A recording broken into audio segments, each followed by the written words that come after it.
তেওঁ নিজৰ কাপোৰ নিজে খুলি দিয়াৰ দৰে কথা হৈছে যে 80% আছে আৰু তেওঁ ধুনীয়াকৈ শুই আছে।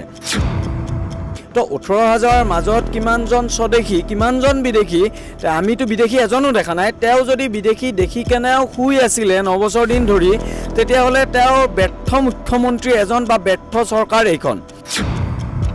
এতিয়া আমি গাড়ী নচলাই কি আমি গিৰগাই চোৰ কৰিব লাগিছিল নেকি, নে আমি মাটি দালাল কৰিব লাগিছিল, নে আমি মাটিত এই অট্টালিকা বান্ধিব লাগিছিল তেওঁলোকৰ দৰে? যদি আমি বাংলাদেশী মূলৰ হয় তেতিয়াহ'লে এই আমি 4জনকে যাত্ৰীক আমি ৰেপ কৰিব পাৰোঁ, চুৰ কৰিব পাৰোঁ, ডকাইতি কৰিব পাৰোঁ, বিভিন্ন ধৰণৰ কুকাণ্ড আমি কৰিব পাৰোঁ। তাৰ বাবে জগৰীয়া কোন হ'ব? তাৰ বাবে মুখ্যমন্ত্ৰী জগৰীয়া হ'ব নেকি? তেতিয়াহ'লে ইমান দিনে কেলে বাৰু বিচৰা নাই এইখিনি মানুহক, কেলে উলিয়াই অনা নাই? ৰাজনীতি আপুনি কেব চালকসকলৰ মাজতো কৰিব পৰা নাই, ইমান নিকৃষ্ট চিন্তা, আমিতো আচৰিত হৈছোঁ। মুখ্যমন্ত্ৰী ডাঙৰীয়া, যদি কেব চালকসকল অচিনাকি হয় তেতিয়াহ'লে চিনাক্ত কৰাৰ দায়িত্ব কাৰ? আপোনাৰ ওপৰত সন্দেহ হৈছে মুখ্যমন্ত্ৰী ডাঙৰীয়া। আপোনাৰ আশীৰ্বাদ পুষ্ট নহ'লে অসম ৰাজ্যৰ দিছপুৰহেন জেগাত বাংলাদেশী ব্যক্তি আহি দপদপাই ফুৰিব নোৱাৰে। এগৰাকী কেব চালক হ'বলৈ অসম চৰকাৰৰ পৰিবহণ বিভাগৰ পৰা এখন অনুজ্ঞাপত্ৰ লাগে, গাড়ী চলোৱাৰ ড্ৰাইভাৰৰ এখন অনুজ্ঞাপত্ৰ লাগে। সেই অনুজ্ঞাপত্ৰখন পাবলৈ আধাৰ কাৰ্ড, ভোটাৰ আইডিৰ পৰা অন্যান্য যাৱতীয় যি নথিপত্ৰ সকলো আমি জমা দিব লাগে। এতিয়া যদি বাংলাদেশৰ পৰা কোনো ব্যক্তি আহি অবৈধভাৱে এই গাড়ী চলোৱা অনুজ্ঞাপত্ৰখন লৈ গাড়ী চলাইছে, তেতিয়াহ'লে অসম চৰকাৰৰ পৰিবহণ বিভাগটো দায়ী। আপুনি তদন্ত কৰি তেওঁলোকক শাস্তি দিয়াৰ ব্যৱস্থা কৰক। চুলি কাটি দিছোঁ, মূৰৰ চুলি খুৰাই প্ৰতিবাদ সাব্যস্ত কৰিছোঁ, 48 ঘণ্টা এটোপাল পানীৰ সৈতে প্ৰতিবাদ সাব্যস্ত কৰিছোঁ। আপুনি এই অসমীয়াৰ যন্ত্ৰণাবোৰ নুবুজিলে নে সেইখন অনুভৱ কৰিব পৰাকৈ আপোনাৰ হৃদয় নাই? আমি মধ্যবিত্ত পৰিয়ালৰ সন্তান আছিলোঁ, আমি ভিক্ষাৰী নাছিলোঁ। কেবখন কিনি যেতিয়া গুৱাহাটীলৈকে গ'লোঁ, তাৰ পাছত আমি ভিক্ষাৰীৰ দৰে অৱস্থা হ'বলৈ আজি আমি এনেকুৱা এটা অৱস্থা পাইছোঁ, ভিক্ষাৰী হ'বলৈ বাধ্য কৰাইছে। সাহস আছে যদি আপোনাৰ পুত্ৰ সন্তানক 2টা দিনৰ কাৰণে গুৱাহাটী মহানগৰীত 42-45 ডিগ্ৰী চেলচিয়াছ উষ্ণতাত দন্তীয়া দৰটোৰ দৰে থাকি গাড়ীখন চলাব দিয়ক। আপুনি বুজি পাব মানুহ হিচাপে কেনেকুৱা এটা অৱস্থাত আছোঁ। আমি ৰাজনীতিৰ বৰ কথা ঢুকি নাপাওঁ, কিন্তু এই কোনো কথা নুবুজা নহয় যে আপুনি কি উদ্দেশ্য প্ৰণোদিতভাৱে কেব চালকৰ কথা যেতিয়াই কয় তেতিয়াই সাম্প্ৰদায়িক কথা। আমাৰতো সন্দেহ হৈছে, আমাৰ সন্দেহ হৈছে হয়তো কেব ইণ্ডাষ্ট্ৰিটো ধ্বংস কৰি মামীয়ে নতুন এটা ইণ্ডাষ্ট্ৰি খোলাৰ চিন্তা কৰিছে। মোৰ সৈতে উপস্থিত আছে এগৰাকী কেব চালক। তেখেতৰ সৈতে মই কথা পাতিবলৈ চেষ্টা কৰিম যে আচলতে তেখেতসকলে যি মুখ্যমন্ত্ৰী হিমন্ত বিশ্ব শৰ্মাই যিষাৰ কথা কৈছে যে অচিনাকি ব্যক্তিয়ে গুৱাহাটী মহানগৰীত কেব নাইবা উবেৰ চলায়, সেয়া কিমান দূৰ সঁচা আৰু কি মই তেখেতসকলৰ পৰা জানিব বিচাৰিম। হয়, যোৱাকালি স্বাধীনতা দিৱসৰ নিচিনা পবিত্ৰ দিনটোত আমাৰ মাননীয় মুখ্যমন্ত্ৰী ডক্টৰ হিমন্ত বিশ্ব শৰ্মা ডাঙৰীয়াই যেনেধৰণৰ কটু মন্তব্য কৰিলে, অতি নিন্দনীয়, লজ্জাজনক কথা, আৰু আমি গৰিহণা দিছোঁ তেখেতে এনেকুৱা ধৰণৰ মন্তব্য দুনাইবাৰ নিদিবলৈ।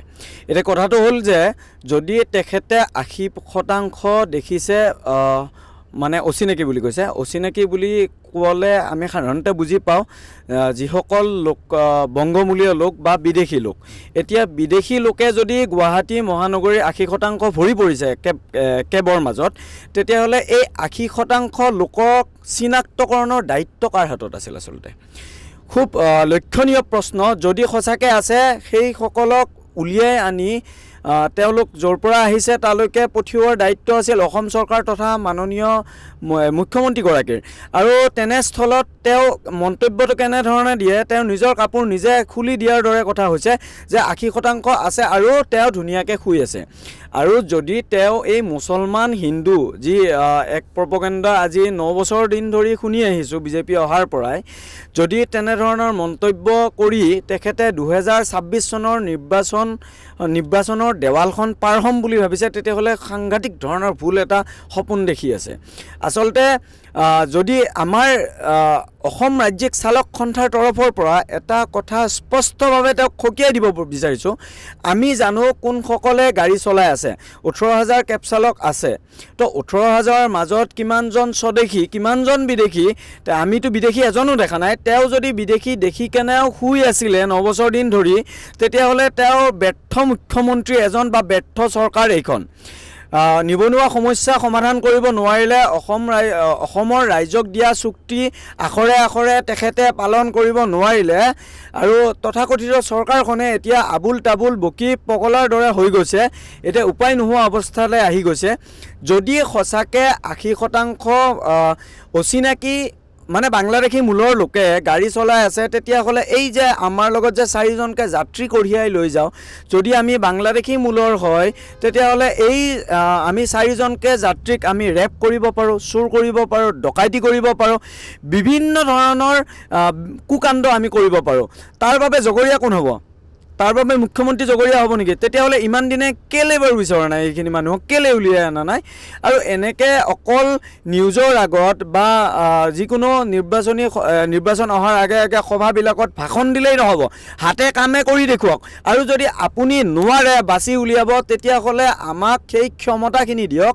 অসম ৰাজ্যিক চালক সন্থাৰ তৰফৰ পৰা গোটেই কামখিনি আমি কৰি দেখুৱাম যদি নাই আৰু আমাৰ মাজৰ যিসকল 20% তেওঁ অসমীয়া দেখিছোঁ বুলি কৈছে এই 20% অসমীয়াৰ কল্যাণমূলক কিবা আঁচনি এখন তৈয়াৰ কৰিব পাৰিলেনে আজিলৈকে নোৱাৰিলে অকল মই বাৰু কেব চালকৰ কথাটো বাদ দি গোটেই অসমত ইমান চালক আছে গাড়ী চলাই যিসকলে গাড়ী চলাই জীৱন নিৰ্বাহ কৰি আছে তেখেতলোকৰ বাবে আজিলৈকে কল্যাণমূলক এখন আঁচনি গঠন কৰিব নোৱাৰা চৰকাৰখন দম্ভালি মাৰা চৰকাৰখনে আজি নিজকে বৰ অসমীয়াগিৰি দেখুৱাই আছে বৰ অসমীয়াগিৰি দেখুৱাই আমাৰ নিবনুৱা সমস্যাটো ক্ৰমান্বয়ে বাঢ়ি গৈ আছে সেইবিলাকৰ ওপৰত তেওঁলোকৰ কোনো ধৰণৰ মন্তব্য নাই আজি যদি এতিয়া আমি গাড়ী নচলাই কি আমি গিৰগাই চোৰ কৰিব লাগিছিল নেকি নে আমি মাটি দালাল কৰিব লাগিছিল নে আমি মাটিত এই অট্টালিকা বান্ধিব লাগিছিল তেওঁলোকৰ দৰে সেইবিলাক কথা যদি উলিয়াও তেতিয়াহ'লে কথাবিলাক ডাঙৰ হ'ব আৰু মই মোৰ চিনাকিটো দি লওঁ আচলতে মই এজন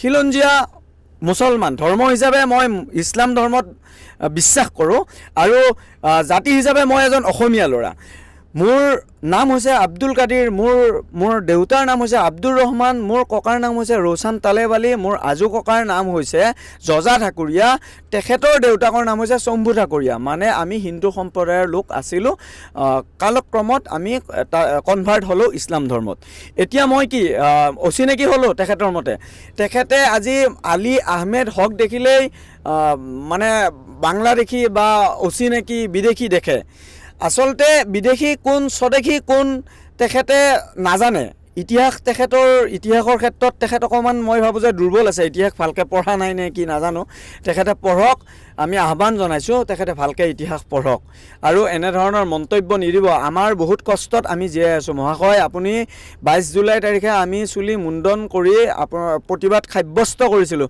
কিন্তু আপোনাৰ এটা মিনিট সময় নোলালে আমাৰ খবৰ ল'বলৈ আমাৰ মাজৰে 2-4জনে আত্মহত্যা কৰিলে এই আত্মহত্যা খাব নোপোৱা অৱস্থাত আত্মহত্যা কৰাৰ পাছতো আপুনি খবৰ নল'লে এই গোটেই প্ৰতিষ্ঠানবিলাকক আপুনি ছত্ৰছায়াত ৰাখি আছে আৰু আমাৰ পৰা যি শোষণ লুণ্ঠন যি এই আমাৰ ওপৰত অত্যাচাৰ এক ধৰণেৰে এই অত্যাচাৰবিলাকৰ ওপৰত আপোনালোকে মাত নামাতে বা কেব এগ্ৰিগেটৰবিলাকক আপোনালোকে নাকি লগাবলৈ কেতিয়াও আপোনাৰ সাহস কণ নহয় কাৰণ হাতখন নীলা কৰাৰ যিটো প্ৰচেষ্টা আপোনাৰ সেই প্ৰচেষ্টাটো ঢাক খাব বুলিয়ে আপুনি মনে মনে আছে এতিয়া নিৰ্বাচনী বতৰত সকলোৱে বুজি উঠে এই মুছলমান হিন্দুৰ ৰাজনীতি বন্ধ কৰিবৰ হ'ল সকলোৱে বুজি উঠিছে আৰু আমি 18,000 আছোঁ মানে আমাৰ 18,000খন পৰিয়াল আছে আৰু এই পৰিয়ালখিনিৰ মাজতো 5-6টাকৈ ভোট আছে আপুনিও চিন্তা কৰিব আপোনাৰ কেনেকুৱাকৈ ইম্পেক্ট আমিও পেলাব পাৰোঁ এতিয়া সুৰক্ষাৰ কথাত যদি আহোঁ তেনেহ'লে বহু ক্ষেত্ৰত দেখা পোৱা যায় যে আপোনালোকে কেতিয়াবা হয়তো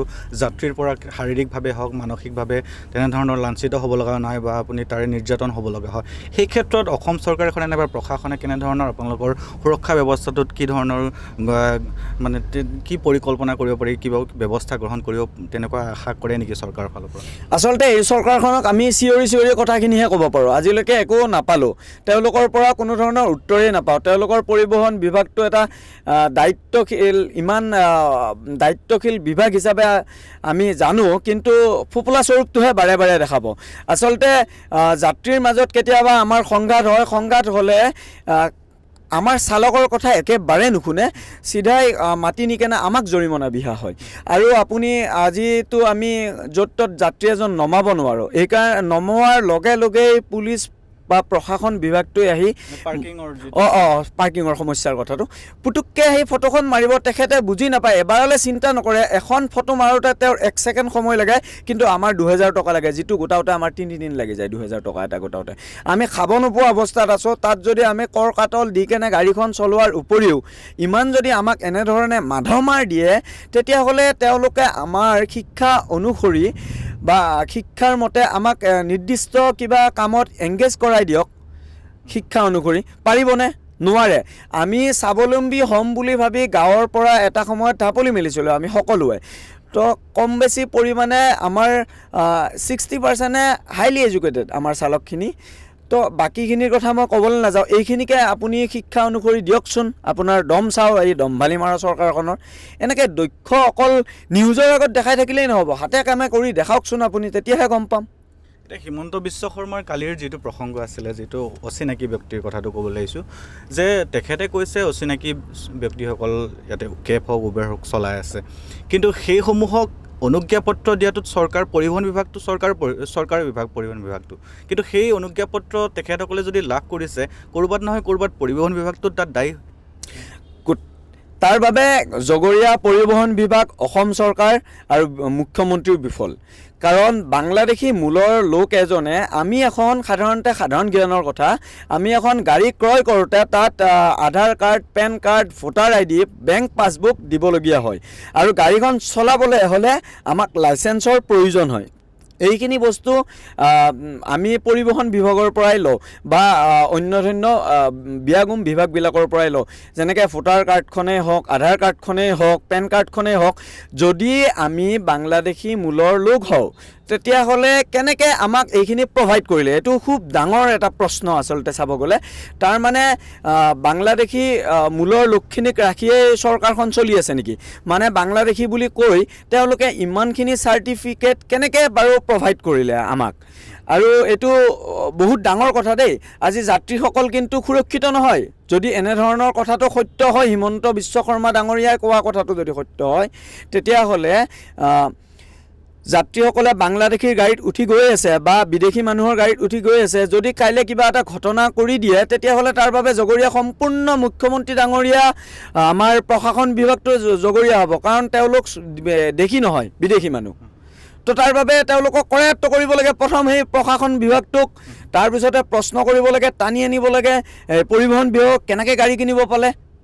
তো এই ধৰণৰ কথা বতৰাবোৰে আমাক আঘাত দিছে, আৰু আমাক আঘাত দিয়াৰ লগতে আমাৰ পৰিয়ালবোৰকো চিন্তিত কৰিছে, আৰু খুব ক্ষোভিত, আমি খুব ভয় খাইছোঁ এইবিলাক ক্ষেত্ৰত লৈ। এতিয়া আপোনালোকৰ যি অসমীয়াৰ কথা কৈছোঁ, এতিয়া অসমীয়াৰ হকে হিমন্ত বিশ্ব শৰ্মাই কিমান সময়ত কেনেকুৱা ধৰণৰ মাত মাতিছে সেয়া সকলোৱে জানে।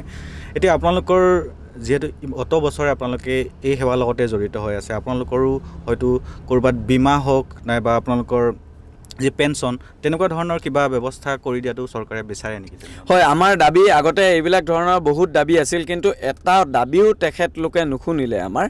অকল তেখেতলোকে শুনে বণিক গোষ্ঠীৰ কথা শুনে, আচলতে কোটিপতি বণিক গোষ্ঠীৰ হাতত আমাক বিক্ৰী কৰিলে।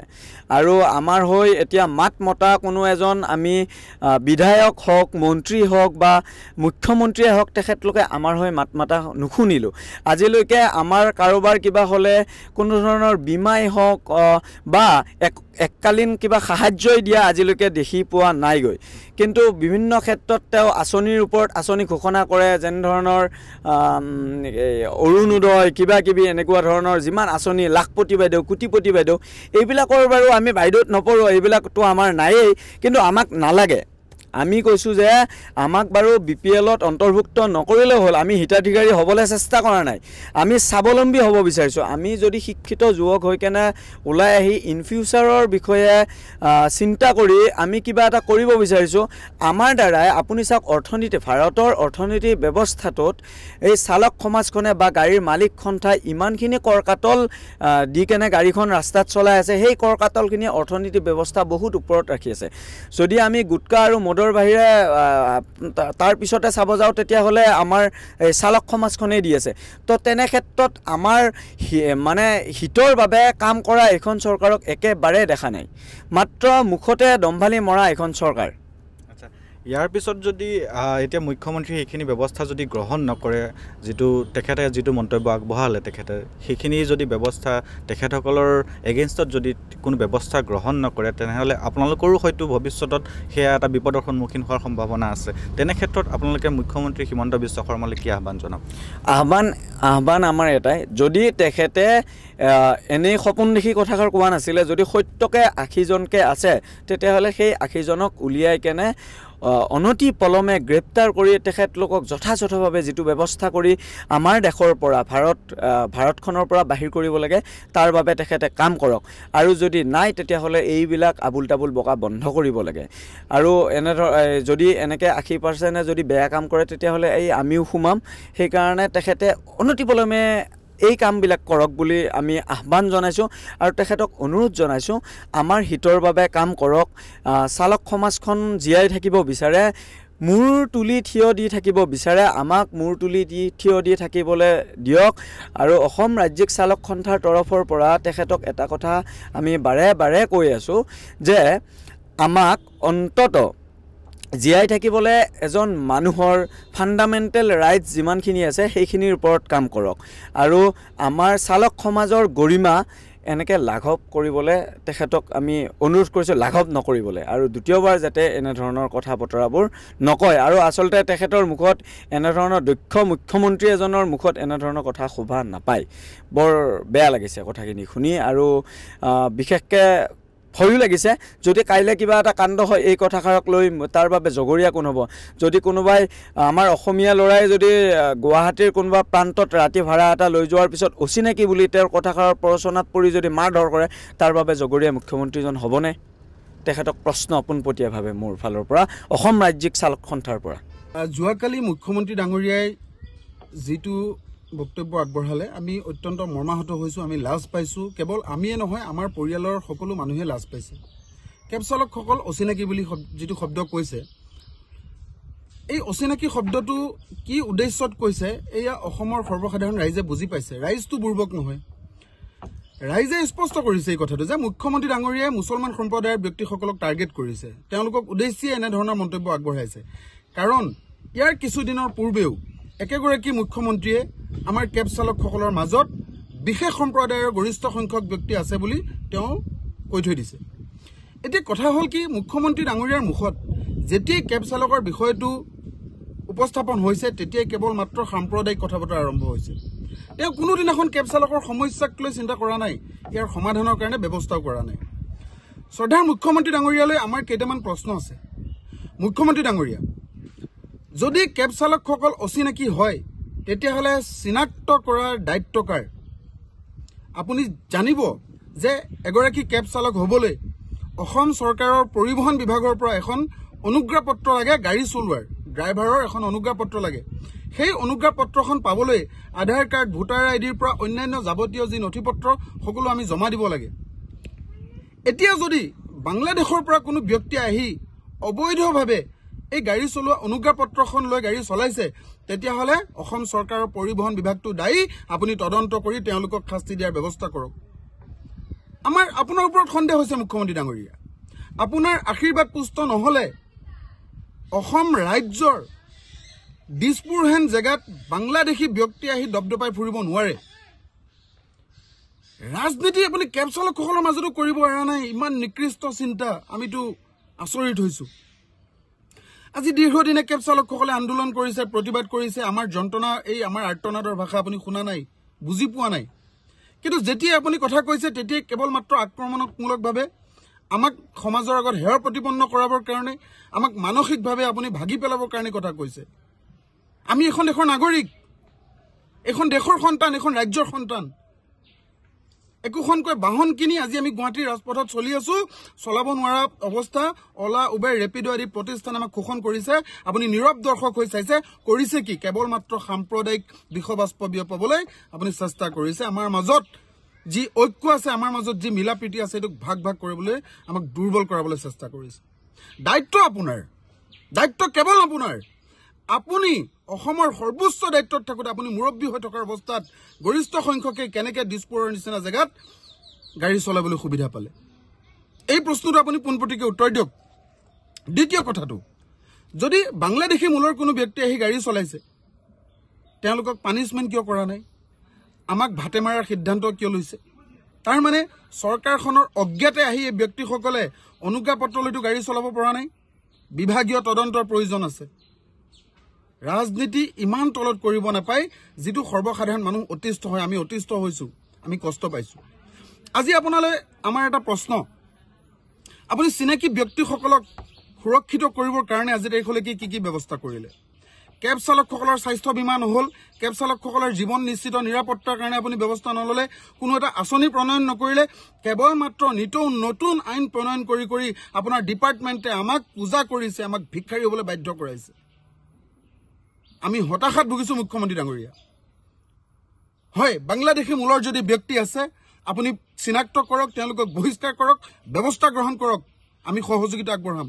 আপোনাৰ এটা বিভাগ আছে পুলিচ ডিপাৰ্টমেণ্টৰ কাম কি কেৱল মাত্ৰ কেব চালকসকলক জৰিমনা বিহুৱা কেৱল মাত্ৰ ফাইন কাটি হাৰাশাস্তি কৰোৱা আমাৰ ৰাজভাৰ ভাঙি কুঙা কৰি পেলাইছে আমাক আমি মধ্যবিত্ত পৰিয়ালৰ সন্তান আছিলো আমি ভিক্ষাৰী নাছিলো কেবখন কিনি যেতিয়া গুৱাহাটীলৈকে গলো তাৰ পাছত আমি ভিক্ষাৰীৰ দৰে অৱস্থা হ'বলৈ আজি আমি এনেকুৱা এটা অৱস্থা পাইছো ভিক্ষাৰী হ'বলৈ বাধ্য কৰাইছে আপুনি কেৱল মাত্ৰ সেই ব্যক্তিসকলক চিনি পায় অলা উবেৰ ৰেপিডো আদি মালিকসকলক যিসকলে ৰক্ত পিপাসু নীতিৰে আমাৰ তেজ খাইছে অসমীয়া যুৱকসকলক শেষ কৰি দিছে সেই ব্যক্তিসকলক চিনি পায় আমাক চিনি নাপায় আমাৰ মনৰ অৱস্থা কেতিয়াবা বুজি পাইছে চুলি কাটি দিছো মূৰৰ চুলি খুৰাই প্ৰতিবাদ সাব্যস্ত কৰিছো ৪৮ ঘণ্টা এটোপাল পানীৰ সৈতে প্ৰতিবাদ সাব্যস্ত কৰিছো আপুনি এই অসমীয়াৰ যন্ত্ৰণাবোৰ নুবুজিলে নে সেইকণ অনুভৱ কৰিব পৰাকৈ আপোনাৰ হৃদয় নাই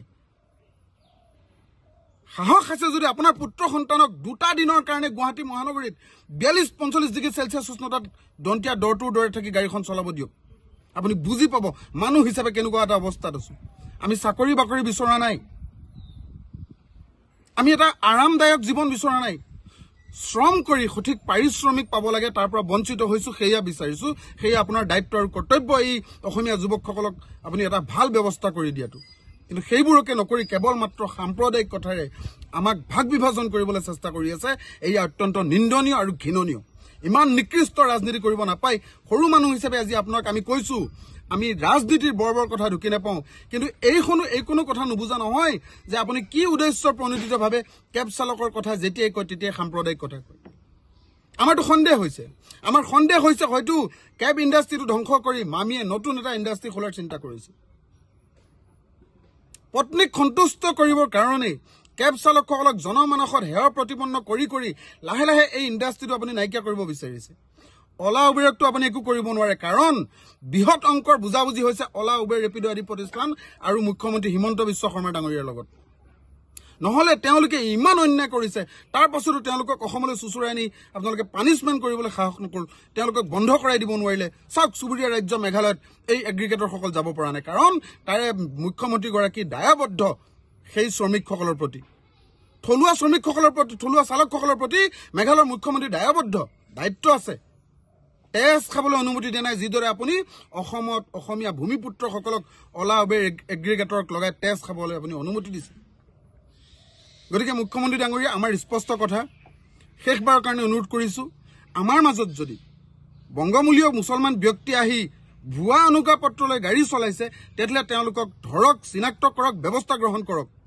অলা উবেৰ ৰেপিডোত যদি ভুৱা ডকুমেণ্ট দি গাড়ী চলাব পাৰে এই প্ৰতিষ্ঠানকেইটা তাৎক্ষণিকভাৱে বন্ধ কৰি দিয়ক অসম চৰকাৰ পৰিবহণ বিভাগে যদি ভুৱা ডকুমেণ্ট দি এওঁলোকক গাড়ী চলাবলৈ সুবিধা কৰিছে তাতো আপুনি তদন্ত কৰক ব্যৱস্থা লওক কেৱল মাত্ৰ কুটিল ৰাজনীতি কৰি আমাৰ মাজত যিটো সমন্বয়ৰ এনাজৰী একতাৰ যি এনাজৰী এই এনাজৰীডাল আপুনি নাভাবিব আপোনাৰ উদ্দেশ্য আমি স্পষ্টকৈ বুজি পাইছো আপুনি এনেকুৱা এজন ব্যক্তি চতুৰ ব্যক্তি আপুনি কৈছিল যোৱা কিছুদিনৰ আগত যে বাংলাদেশী ব্যক্তি আহিছে ৰাইজে প্ৰশ্ন কৰিলে বাংলাদেশী ব্যক্তি যদি আহিছে চিনাক্ত কৰক বহিষ্কাৰ কৰক আপুনি নোৱাৰিলে তাৰ পাছত ক'লে আপুনি সন্দেহযুক্ত ব্যক্তি ৰাইজে কৈছে সন্দেহযুক্ত ব্যক্তি যদি আপুনি চিনাক্ত কৰক বহিষ্কাৰ কৰক আপুনি নোৱাৰিলে এতিয়া আপুনি কৌশল সলাইছে এইটো সলাইছে যে অচিনাকি বুলি ব্যৱহাৰ কৰিছে এই অচিনাকি ৱেভ এটা দি আজি আমাৰ ভাতৃঘাতী সংঘাত এটা হৈছে আমাৰ মাজত আমি ইজনে সিজনক বিশ্বাস কৰিবলৈ টান পোৱা হৈছো সমন্বয়ৰ এনাৰ্জিডাল ছিগি পেলাইছে